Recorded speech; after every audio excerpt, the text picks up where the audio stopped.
In 1942, as the world burned, the British Royal Navy assembled a massive invasion fleet. Its target was not Germany, Italy, or Japan. Its target was a French colony. This is the strange and forgotten story of the Allied invasion of Madagascar, a battle where former allies were forced to fight each other under the looming shadow of the Japanese Empire. The French waited for the British to back down.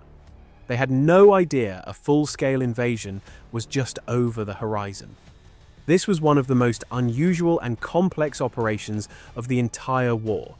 If you're ready to explore a forgotten chapter of Y2, hit that like button and subscribe for more deep dives into military history.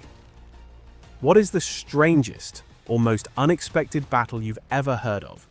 Let us know in the comments below. Now to the shores of Madagascar, early 1942. The global strategic situation for the Allied powers was a catastrophe. In Europe, the German war machine was deep inside the Soviet Union and stood at the gates of Egypt. But the most immediate and terrifying threat was in the east. The Empire of Japan, in a stunning 6-month blitz, had conquered Southeast Asia. Hong Kong, Malaya, Singapore, the Dutch East Indies, and the Philippines had all fallen. The seemingly invincible British battleships Prince of Wales and Repulse had been sunk by Japanese air power. The Imperial Japanese Navy, fresh from its triumph at Pearl Harbor, now seemed to be an unstoppable force, its carriers raiding with impunity across the Pacific and into the Indian Ocean. For the British War Cabinet under Winston Churchill, one horrifying possibility now overshadowed all others. The object of this fear was the massive island of Madagascar, a French colony larger than France itself, lying off the coast of East Africa. Since the fall of France in 1940, the island had been controlled by the collaborationist Vichy regime, led by Marshal Pétain. While officially neutral, the Vichy government was under the thumb of the Germans, its loyalty a fragile and uncertain thing. The British Admiralty began to have a strategic nightmare. What if Vichy France, under German pressure, allowed the Japanese to use Madagascar's ports? The island possessed one of the finest deep-water anchorages in the world at the port of Diego Suarez on its northern tip. A Japanese submarine and naval base there would be a dagger aimed at the throat of the entire Allied war effort. It would effectively sever the vital sea lanes around the Cape of Good Hope, cutting the main supply route to the British Eighth Army in Egypt, the lifeline of Lend-Lease aid to the Soviet Union through Persia, and the connection to British forces in India and the Far East. It was a threat so profound, so potentially catastrophic, that it could lose them the war. The fear was not theoretical. In April 1942, a powerful Japanese carrier fleet under Admiral Nagumo, the same commander who had struck Pearl Harbor, launched a devastating raid into the Indian Ocean. They sank the British aircraft carrier HMS Hermes, 2 heavy cruisers, and dozens of merchant ships, forcing the British Eastern Fleet to retreat to the safety of the African coast. Japanese submarines were already operating with devastating effect in the Mozambique Channel. Intelligence reports, though later proven to be exaggerated, suggested that the Japanese foreign minister was putting immense pressure on the Vichy government for access to Madagascar's bases. For Churchill and the War Cabinet, the risk was too great. The Americans, wary of attacking a French colony and angering the Vichy regime, were hesitant. The Free French, under Charles de Gaulle, were too weak to mount an invasion themselves. The decision was made. Britain would have to act alone, and it would have to act decisively. The plan was codenamed Operation Ironclad. It was the first major British amphibious operation of the Second World War, a massive and complex undertaking that drew forces from across the globe. A huge convoy, designated Force F, was assembled in Scotland, carrying the men of the 29th Independent Infantry Brigade and the 17th and 13th Infantry Brigades of the 5th Infantry Division. They were supported by a powerful naval task force, Force H, sailing from Gibraltar under the command of Rear Admiral Edward Neville Seifert. This was no small raiding party. The fleet included the modern aircraft carriers HMS Illustrious and HMS Indomitable, carrying a combined force of over 80 aircraft, including Fairey Albacore and Swordfish torpedo bombers and Grumman Martlet fighters. The heavy firepower was provided by the old but formidable battleship HMS Ramillies, with its 8 15-inch guns. A flotilla of cruisers and destroyers completed the escort. The assault itself would be led by the Royal Marines of No. 5 Commando, under the overall command of Major General Robert Sturgis. It was a force designed for overwhelming, irresistible power. Their target was the naval base at Diego Suarez. The bay was a magnificent natural harbor, but its narrow entrance was protected by a formidable network of coastal artillery batteries. The French garrison on the island, commanded by Governor-General Armand Anet, consisted of about 8,000 troops. While many were local Malagasy and Senegalese colonial soldiers, they were led by a cadre of professional, determined French officers. They were equipped with Renault R-35 tanks, Morane-Saulnier 406 fighter aircraft, and Potez 63 or 11 bombers. They were not a token force. Governor Anet was a staunch Vichy loyalist, a man who saw de Gaulle's Free French as traitors and the British as perfidious former allies. He was under strict orders from Marshal Pétain and Admiral Darlan in Vichy. Any Allied attempt to land on French territory was to be met with force to the last man. For the French officers on Madagascar, this was a matter of honor. They had suffered the humiliation of 1940. They would not be seen to give up French soil without a fight. They fully expected the British to back down. As the massive British convoy rounded the Cape of Good Hope and steamed north into the Indian Ocean, a final, desperate attempt was made to avoid bloodshed. Leaflets were prepared to be dropped on the French positions, explaining that the British were coming as allies to protect the island from the Japanese, not as conquerors. A broadcast was made by General de Gaulle himself, urging his countrymen to join the Allied cause. On the eve of the invasion, a British destroyer, under a flag of truce, approached the harbour with an envoy carrying a letter for Governor Anet. The letter demanded that the French allow a peaceful British landing to preempt a Japanese attack. Anet's response was cold and immediate. He refused to even accept the letter. The diplomatic channels were closed. The Vichy French had made their position clear. They would fight. The British plan for the assault, set for dawn on May 5, 1942, was a model of amphibious doctrine. To avoid a suicidal frontal assault on the heavily defended harbour entrance, the main landings would take place on the undefended beaches of Courier Bay and Ambarata Bay, on the western side of the peninsula. The Royal Marines and Army commandos would land first, securing the beaches and then striking overland to attack the coastal batteries from the rear. Once the batteries were silenced, the main infantry force would land and push towards the town of Antsirain and the naval base itself. The entire operation would be supported by a massive naval bombardment from the battleship Ramillies and the cruisers, and by continuous airstrikes from the 2 aircraft carriers. It was a complex plan that required perfect timing and coordination. In the final, tense hours before the invasion, the men of the British fleet contemplated the strange and tragic nature of their mission. For many, France was not just an enemy. It was the ally for whom they had gone to war in 1939. They were about to attack men with whom they had stood side by side just 2 years earlier. It was a deeply uncomfortable, fratricidal task, but one they understood to be a grim necessity. The threat of the Japanese was too great. As the landing craft were lowered into the dark water, the fleet braced itself. They did not know what to expect. Would the French offer only token resistance, or would they fight with the full measure of their strength? They were about to get their answer. The invasion of Madagascar was about to begin.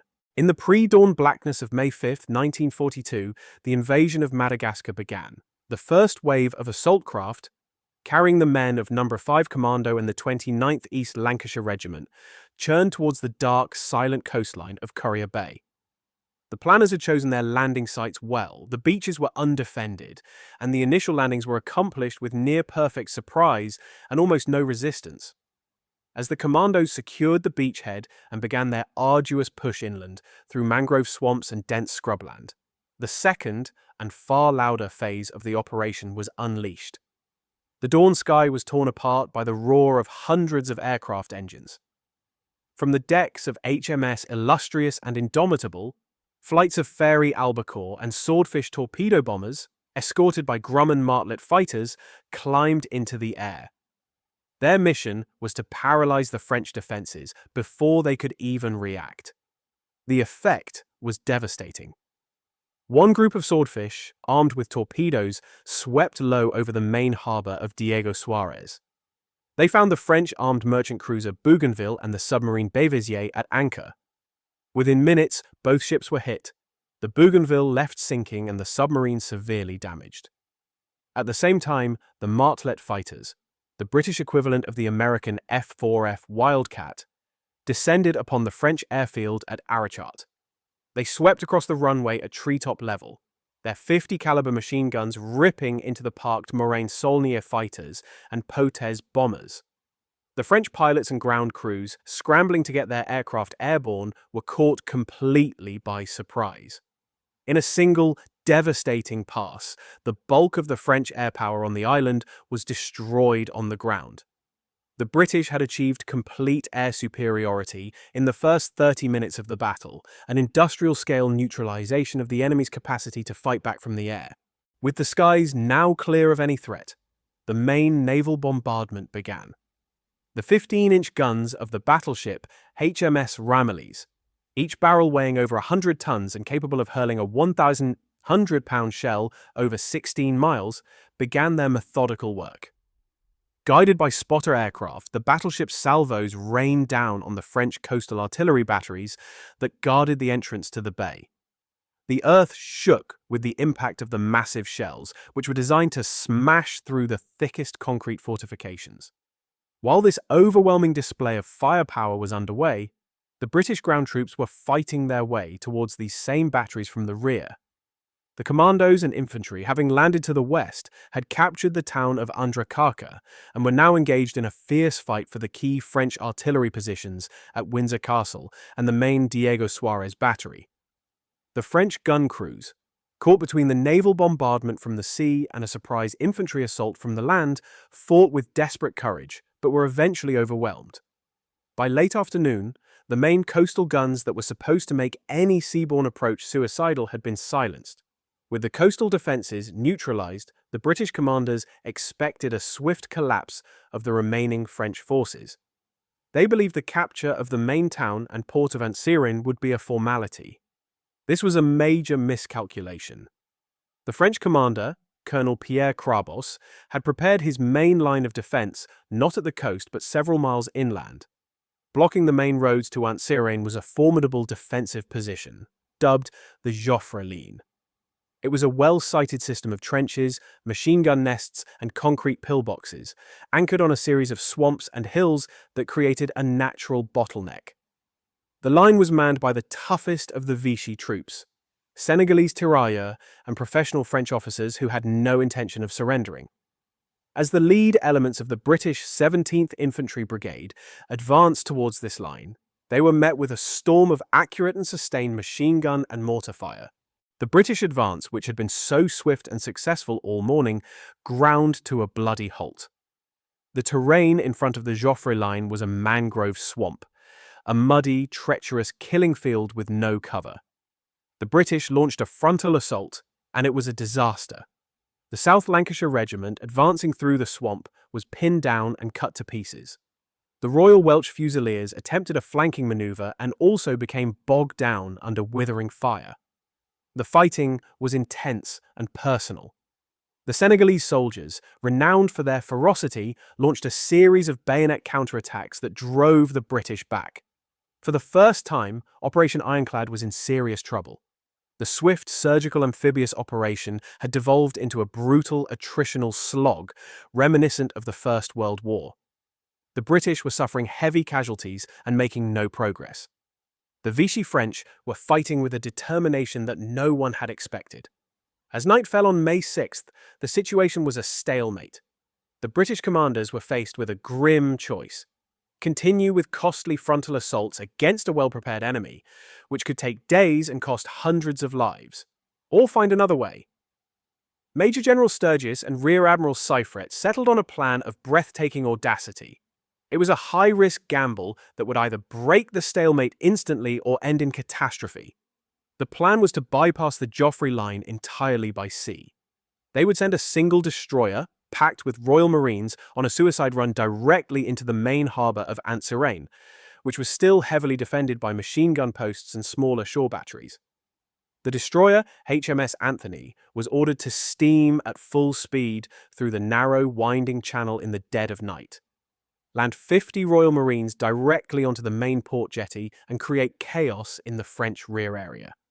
It was a mission that seemed to come straight from a work of fiction. Just after 8 p.m., HMS Anthony, her silhouette darkened, her engines muffled, began her run. The moment she entered the harbour channel, she was spotted. French searchlights snapped on, pinning the destroyer in their brilliant white beams. From all sides, machine guns, anti-tank guns, and light artillery opened fire. The sea around the speeding destroyer was churned into a froth by shell splashes, and tracer rounds ricocheted off her hull and superstructure. On the bridge, her captain, Lieutenant Commander John Hodges, steered his ship through the hail of fire, his course illuminated by the enemy's own searchlights. The 50 Royal Marines huddled on the deck, their only cover the thin steel of the ship's plating. It was a terrifying 20-minute run through a gauntlet of fire, but by a combination of incredible luck and brilliant seamanship, the Anthony made it through. She scraped alongside the main jetty in the heart of the Vichy naval base, and the Marines, led by Captain Martin Price, swarmed ashore. The effect of these 50 men appearing in the heart of their supposedly secure rear area was one of total psychological paralysis for the French command. The Marines immediately began to sow chaos. They stormed the Vichy artillery command post, capturing the officers who were directing the fire on the Joffre Line. They seized the naval depot and several other key buildings. The French commanders at the front line, already under pressure from a renewed British assault, suddenly began receiving panicked reports that British commandos were attacking them from behind. Their command structure dissolved in a wave of confusion and fear. They believed a new major landing had taken place in their rear. The Joffre Line, which had been an unbreakable wall just hours before, now seemed like a pointless trap. At the same time the Marines landed, the main British force launched a new determined night attack. This coordinated two-pronged assault was too much. The will of the Vichy defenders finally broke. By the morning of May 7th, white flags began to appear over the French positions. The battle for Diego Suarez was over. The bold, almost insane gamble of the destroyer run had worked perfectly. It had broken the stalemate and saved the operation from becoming a bloody fiasco. The British had captured their primary objective, but the fight for Madagascar was far from over. The capture of Diego Suarez was a clean, tactical success, but it created a deeply awkward and unstable situation. The British now controlled the most vital port on the island, but the rest of Madagascar, an area larger than Spain, remained firmly under the control of the Vichy French governor, Armand Anet. For the next few weeks, a strange, undeclared truce settled over the island. The British hoped that the show of force, combined with the loss of his main naval base, would compel Anet to surrender the entire colony. Governor Anet, however, retreated with his remaining forces to the capital, Tananarive, in the Central Highlands, and dug in, vowing to resist any further British advances. He was gambling that the British, having secured the port, would not have the appetite or the manpower for a long, costly campaign to conquer the entire island. For a moment, it seemed his gamble might pay off. But the event that the British had feared, the very event that had triggered Operation Ironclad in the first place, was about to become a terrifying reality. On the night of May 29th, 1942, 3 weeks after the initial invasion, the war with Japan arrived in Madagascar. A Japanese naval force consisting of 2 heavy cruisers, 2 destroyers, and 2 submarines had secretly made its way across the Indian Ocean. One of the submarines, the I-10, launched its reconnaissance floatplane, which flew over the harbour at Diego Suarez, confirming the presence of the British fleet. Based on this intelligence, Two of the submarines, the I-16 and I-20, launched their secret weapons, Type A Kohyoteki-class midget submarines. These were tiny two-man submersible craft, each armed with two torpedoes. In the darkness, the two midget subs slipped past the British harbour defences. What followed was chaos. One of the submarines fired a torpedo at the battleship HMS Ramillies. The torpedo slammed into the battleship's port side, tearing a massive 30-foot hole in her hull. The 33,000-ton battleship was grievously wounded, listing heavily and settling in the water. The same submarine then fired its second torpedo, which missed its intended target and struck the British oil tanker British Loyalty, sinking it. The attack was a stunning blow. The battleship Ramillies was so severely damaged that it would spend the next year under repair. The Japanese attack, though small, was a bloody and horrifying validation of all of the British Admiralty's fears. The threat was not imaginary.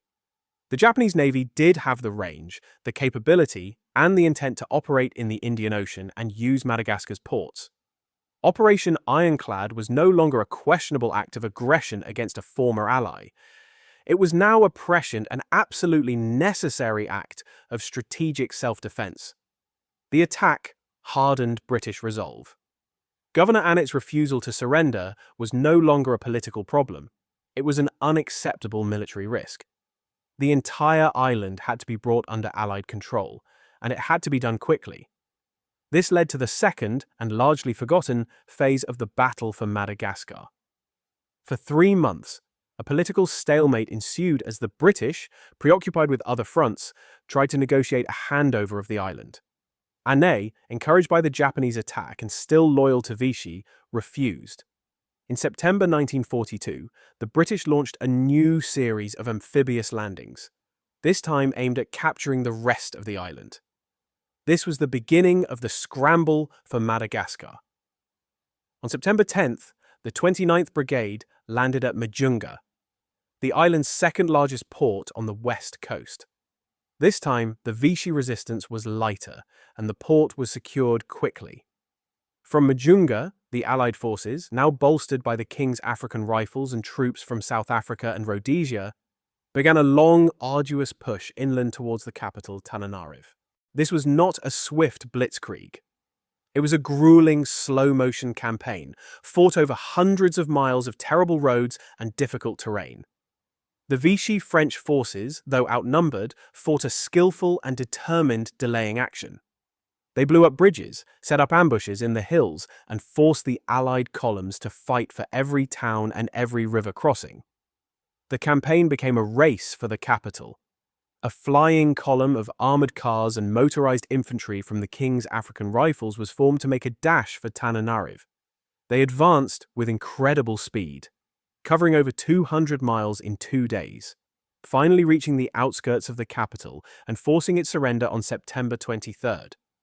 But even with the capital in Allied hands, Governor Annet refused to give up. He fled further south with his remaining loyal troops, promising to fight on. The final phase of the campaign became a chase through the island's southern reaches. The Vichy forces fought on for another month and a half, their resistance finally crumbling under the pressure of amphibious landings in the south and the constant advance of the Commonwealth troops. On November 6, 1942, 6 months and 1 day after the initial British landings, Governor-General Annet finally signed an armistice. The strange, tragic, fratricidal Battle for Madagascar was over. The cost had been relatively light in the grand scheme of World War II, but not insignificant. The Allies had suffered around 500 casualties, while the Vichy French and their colonial troops had lost over 700 men killed and wounded, with another 100 to 200 taken prisoner. The legacy of Operation Ironclad was complex. Once the island was secure, the British kept their promise. In January 1943, they handed over the administration of Madagascar to General de Gaulle's Free French forces, a significant political victory for his government in exile. Strategically, the invasion was an unqualified success. It completely eliminated the threat of a Japanese naval base in the Indian Ocean, securing the vital Allied supply lines for the remainder of the war.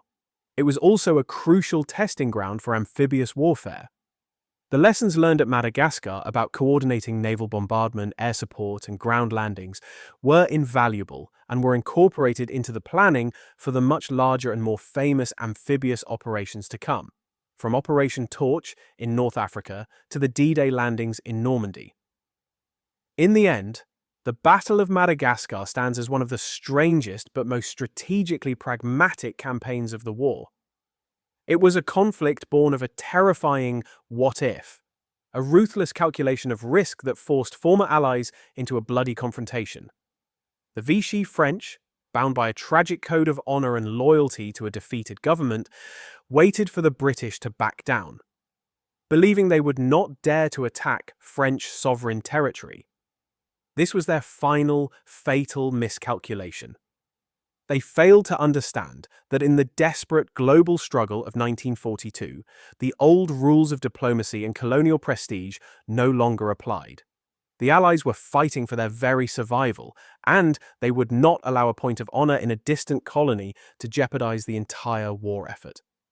The invasion of Madagascar was not an act of aggression against France. It was a cold, hard, and ultimately necessary move on the grand chessboard of the Second World War.